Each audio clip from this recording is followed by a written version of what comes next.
Mine, you found someone new, but I can't change my love the way that you do. This is the story of a lost neighborhood and of its people who did not want to go. I don't want no money. I want my home. The old man is old. See how the old man is old? And I'm old. That's enough. I don't want to get out. I said to my two daughters, they don't want to get out too because they spend a lot of money. Plenty of money they spend in this place. We're not getting out to nobody. Never. Hi, welcome to the West End Video Newsletter. Tonight we have Ray Flynn, former mayor, former ambassador, and new to a new career. He's author of John Paul II, A Personal Portrait of the Pope and the Man. It's a good book, and it's a new career for you, I guess. You're sort of a Renaissance man because you've done so many of these things. That book is for you, Jim. Now I want to make sure you read it. Okay. And I've got another book here. Actually, it's The Accidental Pope, which Oh, was is that right? yeah, the first book. It was number 5 on the best-selling list. Oh, is that right? Yeah, I think I missed that one. I wrote that actually. This book here is doing well. Yeah. But the first book was The Accidental Pope, and I wrote that book with Robin Moore. Robin Oh, that's Moore right. wrote the book The Green Beret That's right, you're and right. The French Connection. That's right. And he actually, some people say, he started Gene Hackman off in his whole career. Yeah, that could And be of said. course, he got John Wayne interested in this whole. He was Robin Moore was Bobby Kennedy's roommate Oh, is that right? at Harvard. That I didn't know.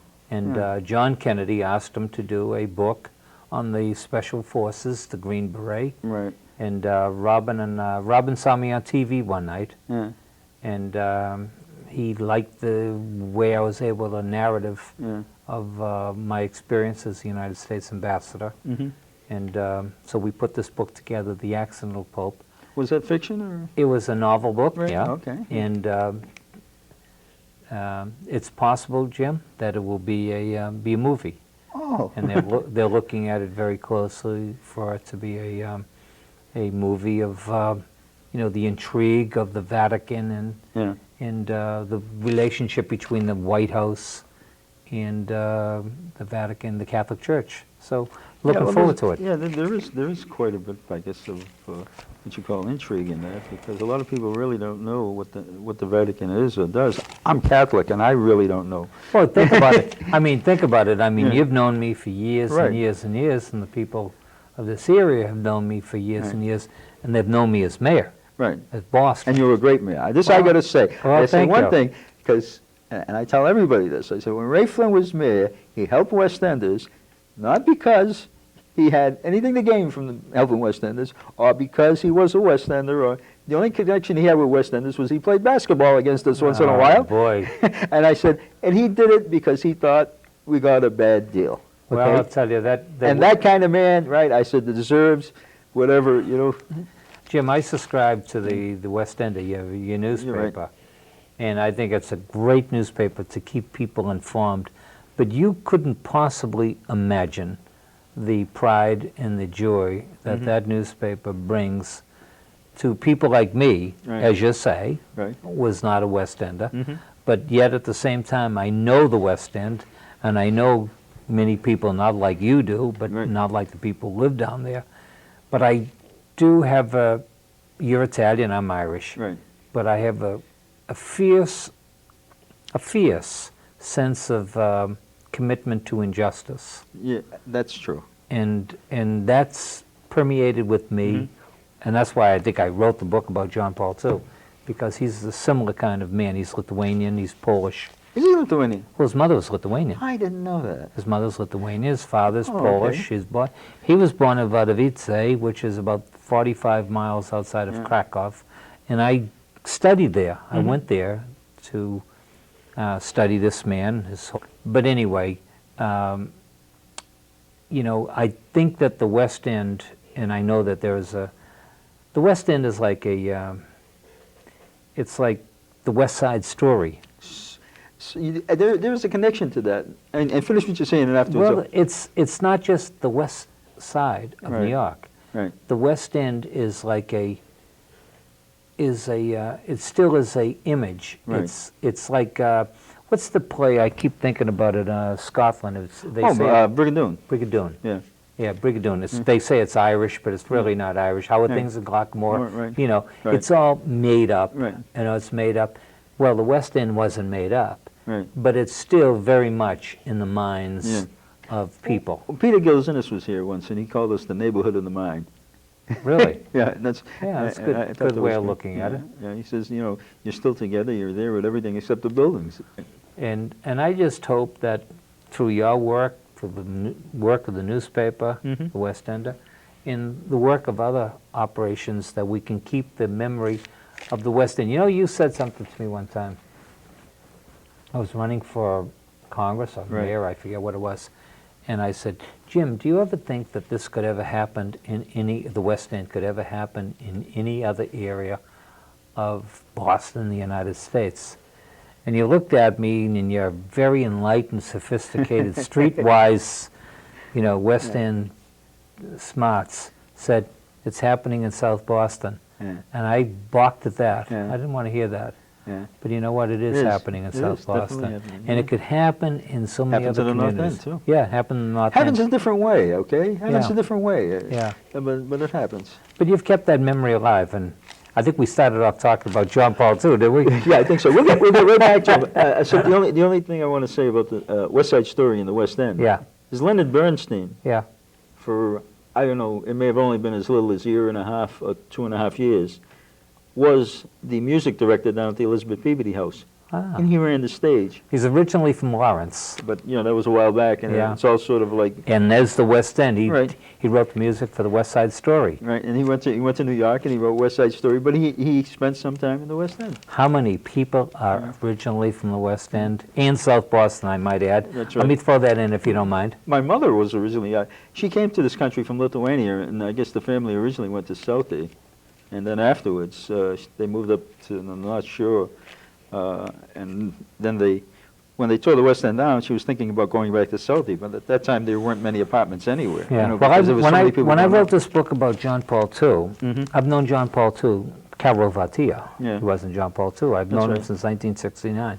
That's when I started running for office in 1969. That's right. But I grew up in the Polish community of South Boston. Mhm. There were only 2 families in my neighborhood that didn't speak Polish Yeah. as their first language.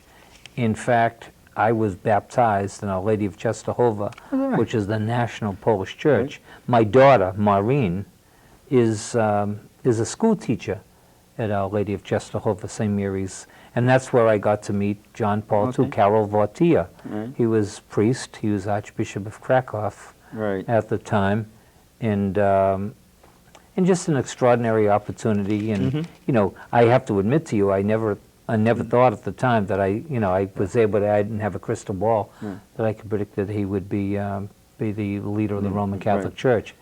But when I was I've had several conversations and numerous conversations with him. But I told him that my daughters, all my kids, went to St. Peter's School. Mhm. And St. Peter's was, the nuns there were Sisters of Jesus Crucified, which are the Lithuanian nuns Oh, is that right? in South Boston, Mm. although I'm from the Polish community. And he says, Ambassador, you and I have something very much in common. And of course, you know, I'm waiting to hear. And he says, you know, you grew up in a Polish community, but your children were educated by Lithuanian nuns. I was educated by Lithuanian. My mother was from a Lithuanian, which was part of Right. Poland, or now part of Poland. Well, yeah, it was also part of Russia and part of, yeah. In Germany, Yeah, you know, right. It so moved around, yeah. so Jim Capano, you might actually be related to Pope John Paul II. You know, strange things.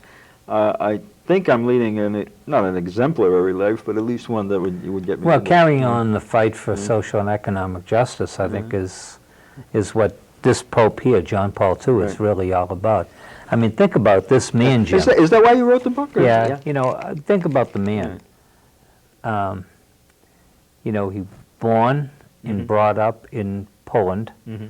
and he was a young boy, young man, That's right. and Hitler, The war, that's right. September 1st, Right. 1939, Okay. the Panzer Division invades Gdansk in Poland, and then the war is over as we know it, Right.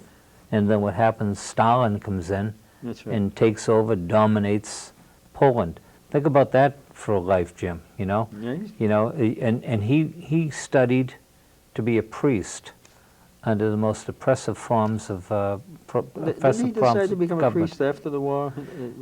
Just before Okay. the after the war, you're right, Yeah. after the war, but just after Stalin. You know, Right. when you say the war, Yeah. the war never ended Ended. in Poland. I know. It was always, you know, we ended the war in 1945.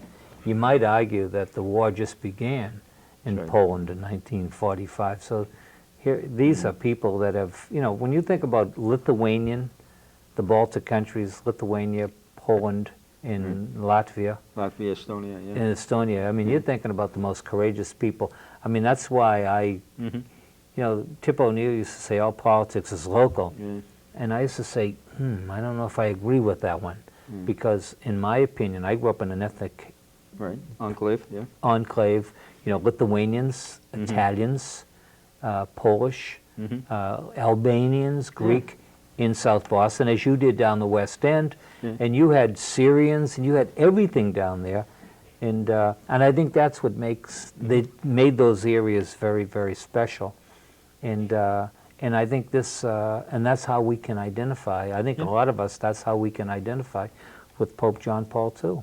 And we can identify with minority people, can't we, Jim? Because, hey, you know, nobody I had guess to, I we didn't could. have to, we didn't have to read about it. We didn't have to Yeah. read about it, did we? People don't realize that the West End has a history, okay, going way back to the early days. The North Slope of Beacon Hill and the West End had a large population of black people. Sure. That was basically the black section of Boston, the North Slope of Beacon Hill.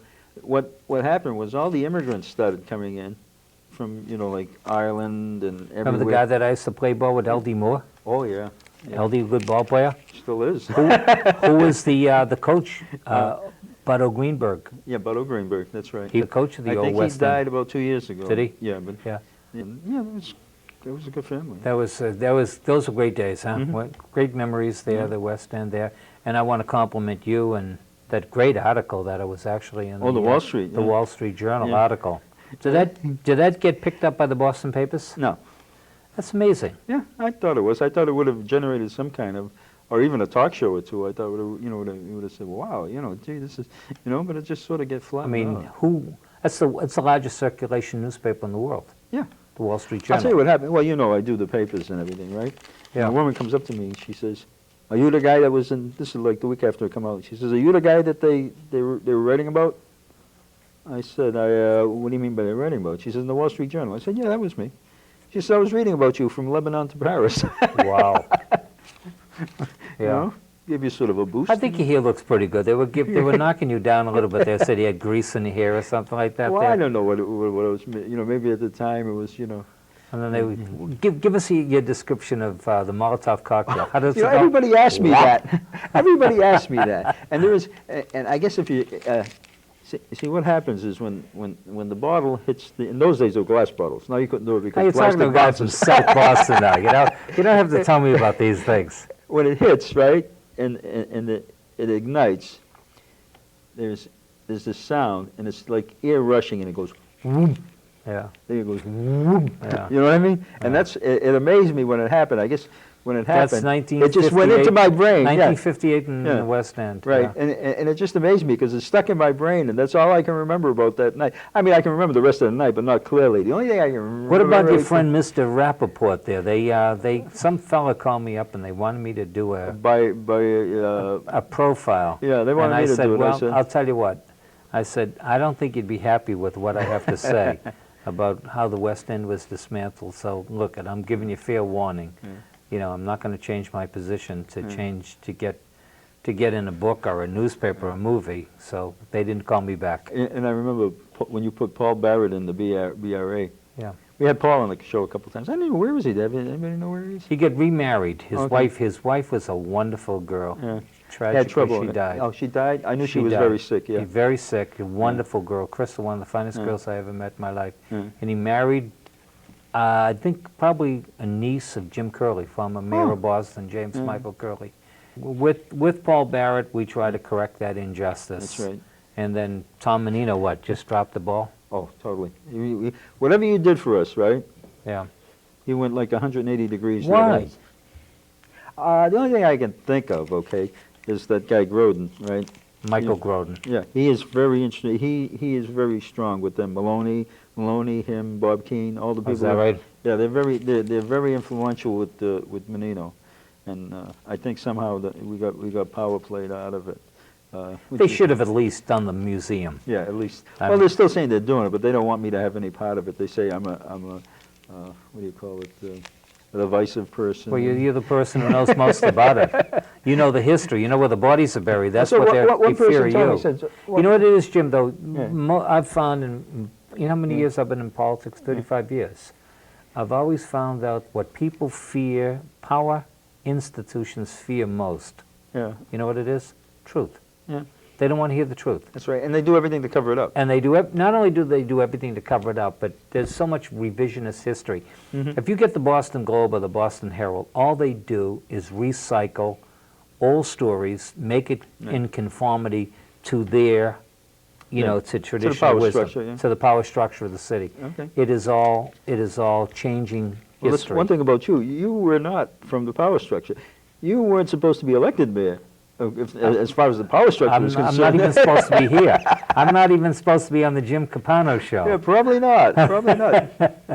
Yeah, and they're probably saying, "What's he doing on the Jim Campano show?" Yeah. No, exactly. I was thinking about it, this mayor's election here in Boston. Yeah. I was 19, somebody said 21 points Yeah. down in the election for mayor of Boston in 1983. I had no money. Right. I had no support from the media, no political support. None of the power establishment of the city was with me. Right. But you know what I had going for me? I had a lot, years and years and years I had been out there, played ball in the West End, coached in Little League in South Boston, played basketball at the West Roxbury Boys Club. So I had all that going for me. And what it wasn't a political thing. I flew below the radar screen. That's right. And What it was just grassroots. You know, I don't know if you can still get elected Well, they claim you can't. but- grassroots now. They claim you can't, but I somehow get the feeling you can. Whichever way they play the hose, right, is the way the majority of The those people go. ethnic politics used to be a big issue years Sure. and years ago.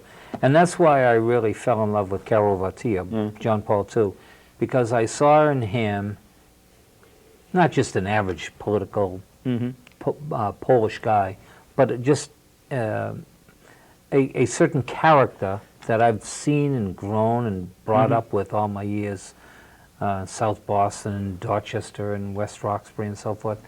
And it's just amazing to me how these are the people that made this great country and that made this society, our religion, our faith, our values. And I don't know, I'm so happy that I was able to serve the city Right. as its mayor, its city Well, you council. did a great job. I gotta say that. Yeah. And I loved it, Jim, to be honest with you.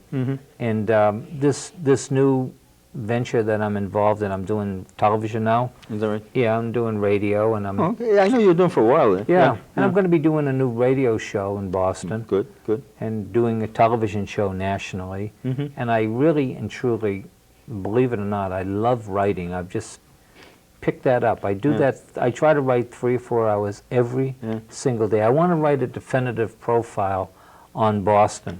Not a bad idea. Yeah, there hasn't been a book written about Boston since Jim Curley. Well, there's been a couple. Tom O'Connor wrote a few. Well, I mean, but as a they- former mayor. Yeah. Oh, as a farmer man? No. First person profile, and of course, you know, what happened to Boston's neighborhoods? What happened to the West End? I think I know the issue very well. And I think you can tell, Jim, that it's not just something that I'm interested in, but I absolutely am enamored and love the West End. Yeah. And like I largely said- because of what you have because how you have been able to define that issue with your passion and your feelings. So maybe you can help me writing this book about Boston and the West End, a great American neighborhood.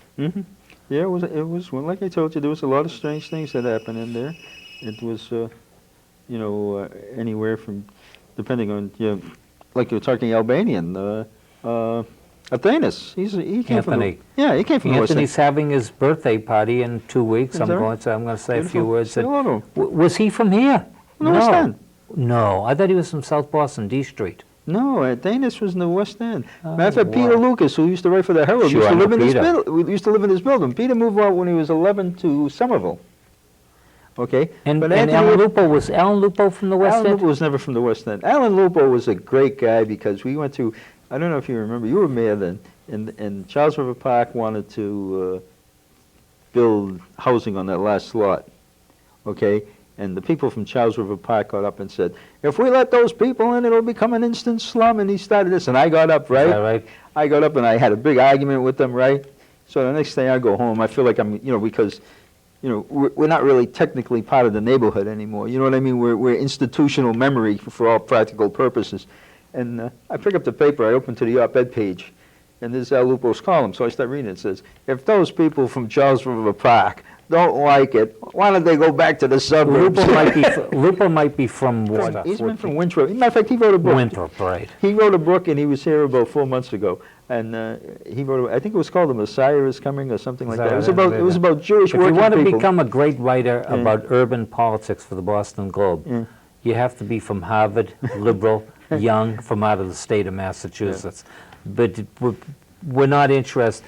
The Globe is not interested. The in Globe is not anybody's- the Globe anymore. Look at they've just lost, just recently. Okay, they've lost their institutional memory. And I'm not talking about guys like columnists or anything. I'm talking about guys that wrote for the real estate. Kindleberger, right? He's been here forever. Ackerman, who wrote for the real estate, right? They knew where all these things happened, why They did a happened. review of, I don't know if it was busing or the Stewart case or one of them. 25 years later, 50 years later, and they did this whole thing, and they had like 6 or 8 people. I saw it advertised, and they said, oh, we want to get to the Sunday, it's going to be a big story about the Globe. And I was in church this day, and somebody said, did anybody from the Globe call you up to get your opinion on it? I says, no. They said, yeah, but you were in the front lines of this whole thing. You know this issue better than anybody, Stewart or the busing.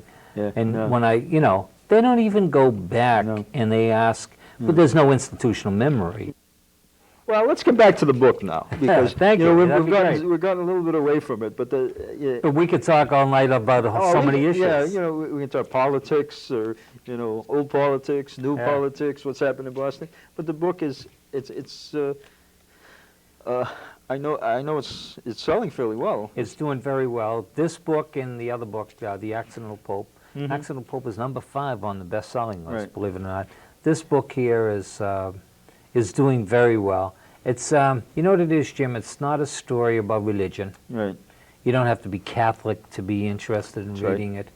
It's a book about this man that, if you look at the back of the book, you'll see Monsignor George Higgins, who just recently received the Congressional Award, the highest award. Medal of Freedom. Medal of Freedom, the highest award you can receive in the world as an American citizen. Right. And he was given the award, and he said that it is the finest insight of John Paul II that he's ever read.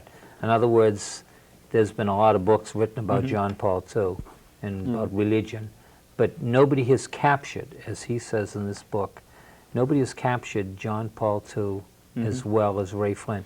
And you know what, Jim? I think you could have done it, I could have done it, because that's the street sense smarts that we have. Right. We're not academic people. What we are is just we're people that can, we know. People. We're people.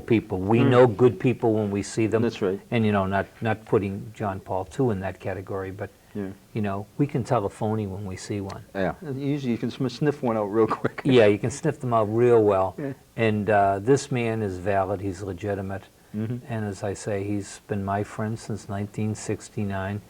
And, when the world loses him, That's right. they're And going to lose somebody. He's getting there. He's getting He's quite 82 old. years old, and, He's at an advanced state of Parkinson's, a neurological problem. He had the problem when they got shot. And he had the problem when he was shot. That's right. And he's, he's got he's just had these various problems. But Jim, I'm just so happy that I had the opportunity, thanks to the people of Boston, the people of Massachusetts, for giving me the opportunity not only of serving as mayor, but of serving as the United States ambassador.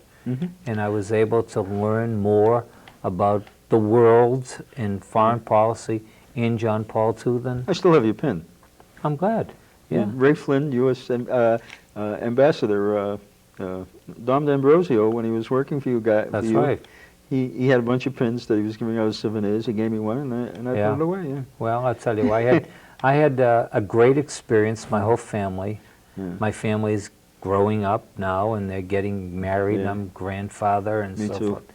But I'll tell you, it's the greatest feeling in the world, and I get up in the morning, and I'm writing, and I'm still writing, and I look up at that wall, and I see that picture of my family and John Paul II, and somehow, as great as the experience of being mayor of Boston has been, it pales in comparison to the wonderful friendship that I had with this man here, Carol Vartia.